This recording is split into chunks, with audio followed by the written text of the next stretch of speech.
Hello students, I am Swati Deshmukh. पिछले class में power electronics में हमने क्या पढ़ा था? Single phase half wave AC voltage controller. अब हम स्टडी करते हैं single phase full wave AC voltage controller with R load. इससे पहले हमने क्या देखा था? हाफ वेव में देखा था, half wave AC voltage controller देखा था। अब हम देखते हैं full wave AC voltage controller. यहाँ पे हम अभी सिर्फ आर लोड के साथ देख रहे हैं। नेक्स्ट क्लास में हम आर एल लोड के साथ भी इसका वेवफॉर्म स्टडी करेंगे। तो चलिए देखते हैं। ये सर्किट डायग्राम है आपका। यहाँ से हम एसी सप्लाई दे रहे हैं। यहाँ पे हमने दो थायस्टर यूज किया है, T1 और T2। इससे पहले जब हमने हाफ वेव स्टडी किया था उसमें हमने क्या लिया था? एक थायस्टर लिया था और एक क्या लिया था? डायोड लिया था। लेकिन फुल वेव में हम क्या कर रहे हैं? दो थायस्टर यूज कर रहे हैं, T1 for positive half cycle और T2 for negative half cycle. T1 आपका पॉजिटिव हाफ साइकिल बनाएगा आउटपुट का, और T2 क्या बनाएगा? आउटपुट का निगेटिव हाफ साइकिल। यहाँ पे हमने जो लोड लगाया है वो क्या है आपका? प्योरली रेजिस्टिव लोड है। इसके अक्रॉस हमें जो आउटपुट वोल्टेज मिल रहा है उसे हम V नोट से डिनोट कर रहे हैं। इस लोड में जो करंट फ्लो हो रहा है उसे हम किससे डिनोट कर रहे हैं? I not. अब चलिए इसका हम वर्किंग देखते हैं। यहाँ से हम क्या दे रहे हैं? सप्लाई दे रहे हैं, AC सप्लाई दे रहे हैं, AC वोल्टेज कंट्रोलर पढ़ रहे हैं हम। तो आपको पता है AC वोल्टेज कंट्रोलर क्या काम करेगा? फिक्स्ड AC को वेरिएबल AC में कन्वर्ट करेगा। तो यहाँ पे हम क्या देंगे? AC सप्लाई देंगे, फिक्स्ड AC सप्लाई, और आउटपुट में हमें क्या मिलेगा? वेरिएबल AC सप्लाई मिलेगा। तो यहाँ से हम क्या दे रहे हैं? इसको सप्लाई दे रहे हैं, AC supply, sinusoidal AC supply. ये आपका सप्लाई का वेव फॉर्म है। 0 से पाई आपका पॉजिटिव हाफ साइकिल, पाई से 2 पाई निगेटिव हाफ साइकिल। तो ये आपका हम यहाँ से सप्लाई दे रहे हैं। अब देखिए for positive half cycle, positive half cycle means 0 to pi. Positive half cycle means 0 to pi. क्या होगा 0 टू पाई? सपोज ये टर्मिनल A है और ये टर्मिनल B। तो 0 टू पाई में क्या होगा? टर्मिनल A पॉजिटिव होगा और टर्मिनल B क्या होगा? Negative for positive half cycle. देखिए अब आप इतना सब हम पढ़ चुके हैं पावर इलेक्ट्रॉनिक्स में, तो अब आपको पता ही होगा कि अगर हम पॉजिटिव हाफ साइकिल दे रहे हैं तो टर्मिनल A पॉजिटिव हो जाएगा, टर्मिनल B निगेटिव। तो इस केस में क्या होगा? देखिए इस सर्किट में हमने दो थायस्टर यूज किया है और दोनों का कनेक्शन कैसा है? Anti parallel. Anti parallel means दोनों थायस्टर का डायरेक्शन क्या है? अपोजिट है। ठीक है। इससे पहले जब हमने हाफ वेव पढ़ा था तो डायोड यूज किया था। डायोड और थायस्टर दोनों को हमने एंटी पैरेलल कनेक्ट किया था, और यहाँ पे हमने दोनों थायस्टर यूज किया है और दोनों थायस्टर का कनेक्शन कैसा है? एंटी पैरेलल कनेक्शन है। तो 0 टू पाई में क्या होगा? जब टर्मिनल A पॉजिटिव होगा और टर्मिनल B निगेटिव, मीन्स ये जो पॉइंट है वो क्या होगा? पॉजिटिव। मीन्स T1 के एनोड को पॉजिटिव और T2 के कैथोड को क्या मिलेगा? Positive supply. तो उस केस में क्या होगा? T1 क्या होगा आपका? फॉरवर्ड बायस के केस में होगा और T2 रिवर्स बायस के केस में होगा। तो T2 रिवर्स बायस के केस में है, मीन्स कैसे बिहेव करेगा? ऐसा ओपन सर्किट। T1 किस केस में है? T1 किस केस में है? Forward bias.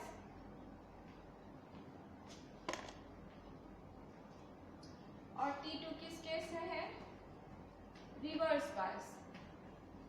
क्लियर?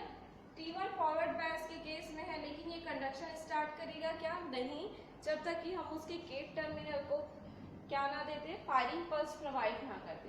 तो देखिए एट पॉइंट अल्फा पे मैं क्या कर रही हूँ? T1 को गेट पल्स प्रोवाइड कर रही हूँ। ठीक है।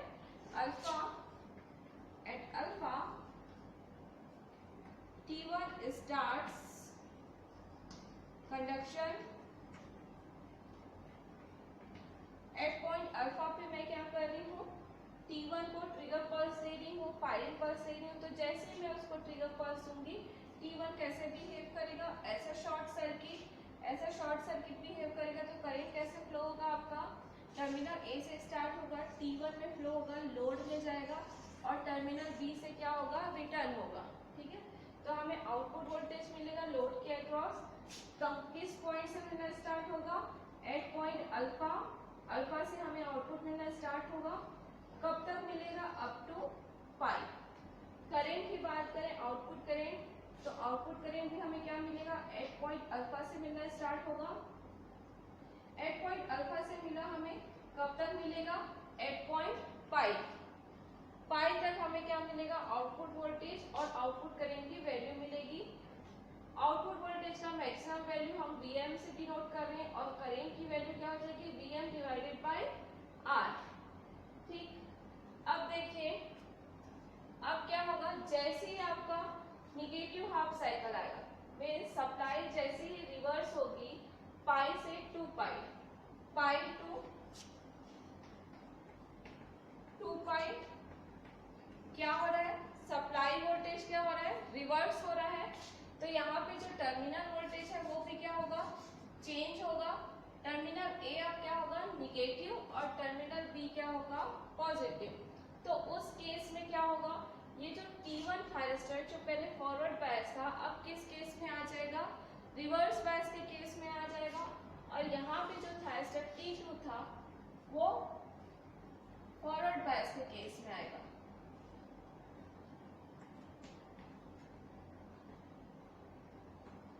क्लियर, तो T1 कैसे बिहेव करेगा, पाई से टू पाई में, ऐसा ओपन सर्किट, बिकॉज T1 किस स्टेट में है, रिवर्स बायस के स्टेट में है।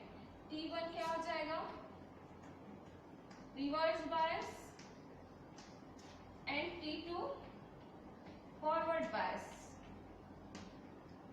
अब हम क्या कर रहे हैं, यहाँ पे हमने डिले लिया था अल्फा का, क्लियर।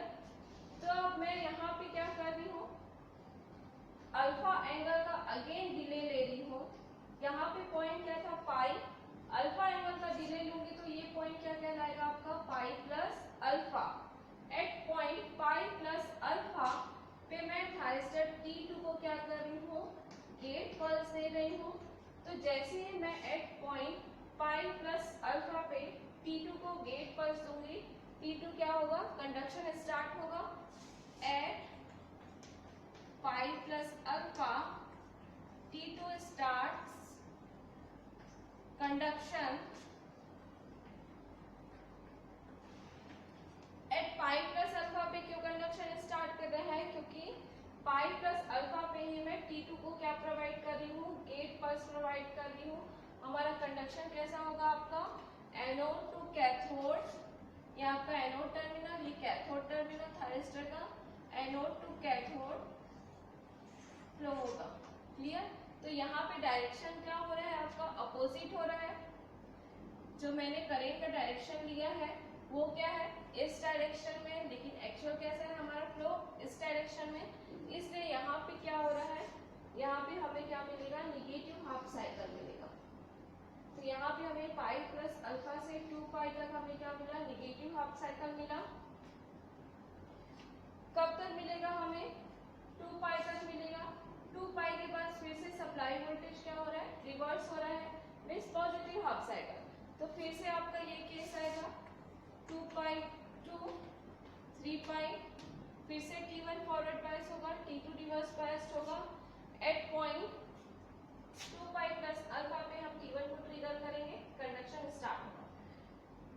तो ये था आपका वर्किंग किसका, single phase full wave control AC voltage controller का। तो आप देख सकते हो यहाँ पे V0 और I0 का जो वेव फॉर्म है वो सेम है। क्यों सेम है, क्योंकि यहाँ पे हमने कौन सा लोड यूज किया है, रजिस्टिव लोड। रजिस्टिव लोड के केस में क्या रहता है, दोनों सेम फेज में होता है। तो यहाँ पे जो वेव फॉर्म मिला है वो सेम है, बस वैल्यू क्या है आपका, चेंज है। तो अब हम डिफरेंस देखते हैं कि सिंगल फेज हाफ वेव और सिंगल फेज फुल वेव में क्या डिफरेंस है। तो सिंगल फेज हाफ वेव में आपने देखा था कि वहां पे हमने एक डायोड यूज, एक थायरिस्टर यूज किया था और एक डायोड यूज किया था। तो डायोड क्या है आपका अनकंट्रोल्ड डिवाइस है और थायरिस्टर क्या है कंट्रोल्ड डिवाइस है। तो जब हमने हाफ वेव में ये सर्किट यूज किया था तो सिर्फ हम पॉजिटिव हाफ को कंट्रोल कर पा रहे थे, निगेटिव हाफ को कंट्रोल नहीं कर पा रहे थे। इसलिए हमने उसको क्या बोला था unidirectional AC voltage controller. इसलिए हाफ वेव का एक और नाम हमने क्या लिया था यूनि डायरेक्शनल वोल्टेज कंट्रोलर। लेकिन यहाँ पे अब हमने डायोड को किससे रिप्लेस कर दिया है थायरिस्टर से रिप्लेस कर दिया है। दोनों का कनेक्शन किया है एंटी पैरेलल में। तो क्या हो रहा है यहाँ पे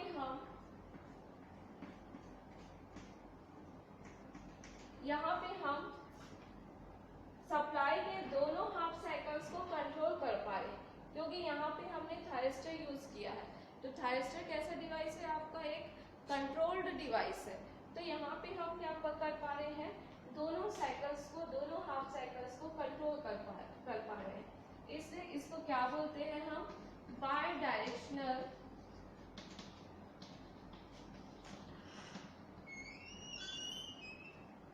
एसी वोल्टेज कंट्रोलर।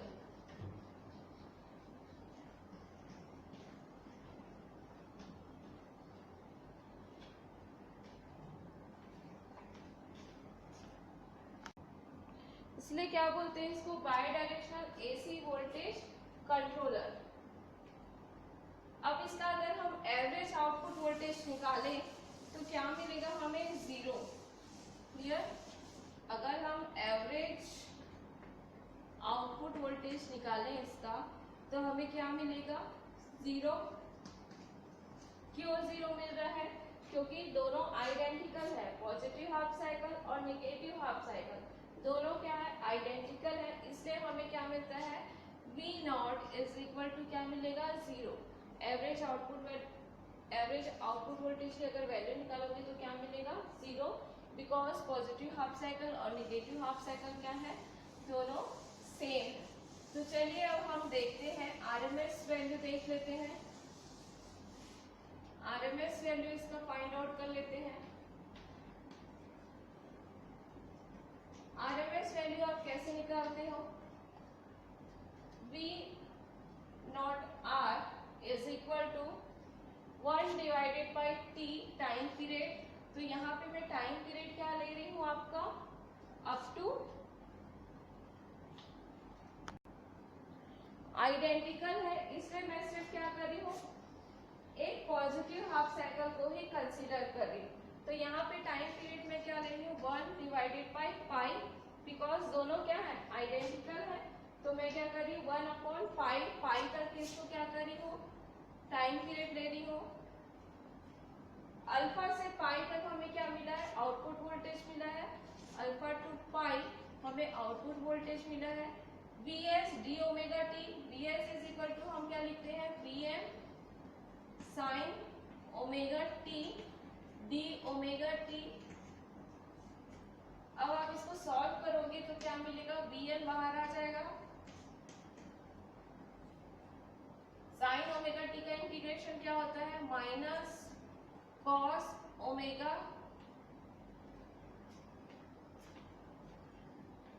यहाँ पे हम आरएमएस निकाल रहे हैं ना तो आरएमएस में क्या होता है आपका वोल्टेज के इक्वेशन का क्या हो जाता है स्क्वायर हो जाता है।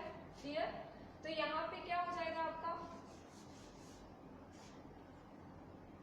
और इस पूरे का क्या हो जाएगा आपका अंडर रूट। अब आप इसको सॉल्व करोगे तो आपको क्या मिलेगा Vm square divided by pi alpha to pi sine square omega T का फॉर्मूला क्या होता है 1 minus cos 2 omega T divided by 2 1/2 D omega T. 2 बाहर हो जाएगा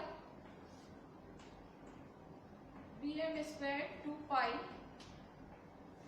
इसका हम इंटीग्रेशन करेंगे तो क्या मिलेगा 2 बाहर आ गया 1 का इंटीग्रेशन करेंगे तो क्या मिलेगा हमें ओमेगा टी के रिस्पेक्ट में omega T minus cos 2 omega T का integration sine 2 omega T divided by 2 alpha to pi 1/2 V not R is equal to Vm square 2 pi upper limit minus lower limit pi minus sine 2 pi divided by 2। ये हम already पढ़ चुके हैं ना, RMS value कैसे find out करते हैं। Upper limit minus lower limit minus lower limit put करते हैं अल्फा, यहाँ पे माइनस है लेकिन यहाँ पे भी क्या है माइनस, तो माइनस क्या हो जाएगा plus sine 2 alpha divided by 2 1/2